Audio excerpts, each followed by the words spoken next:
সাব্বির দইয়ারা কি এর তো নামও দিদি সত্যি। হুজুর আমি ক্লাস 9-এ পড়ালেখা করি, আমি যার সাথে প্রেম করি সে ইন্টার ফার্স্ট ইয়ারে পড়ে, আমি কি তাকে বিয়ে করতে পারবো? আপনার কাছে জানতে চাই। সাব্বির দইয়ারা কি এর তো নামও দিদি সত্যি। এরকম সাব্বির ফেসলো তুই যে প্রেম করো সেটা তো হারাম, দেখবো না, তার সাথে কথা বলা যাবে না। তবে প্রেম যেহেতু করিয়ে লেছো তুই তো গুণ হয়ে গেছে, এখন তুই তাকে বিয়ে করতে পারবি। নবীজির বয়স ছিল 25, আম্মাজি খাদিজাতুল কোবরার বয়স কত? 40। তাহলে ইন্টার সেকেন্ড আঙ্গ মাদ্রাসায় এরকম ঘটনা ঘটে গেছে।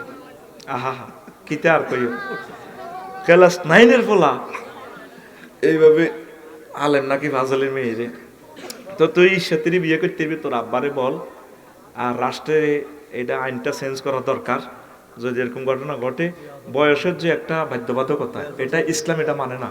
কেমন বিয়ে শাদী করা যাবে, ইসলামে এফরবাল আছে, তবে প্রেম করা জায়েজ নাই কোনো অবস্থায়। যে লোকে কথা কইছে সেন্স ইয়েলেই আল্লাহ, আল্লাহ আমার জাতিকে তুমি হেফাজত করো।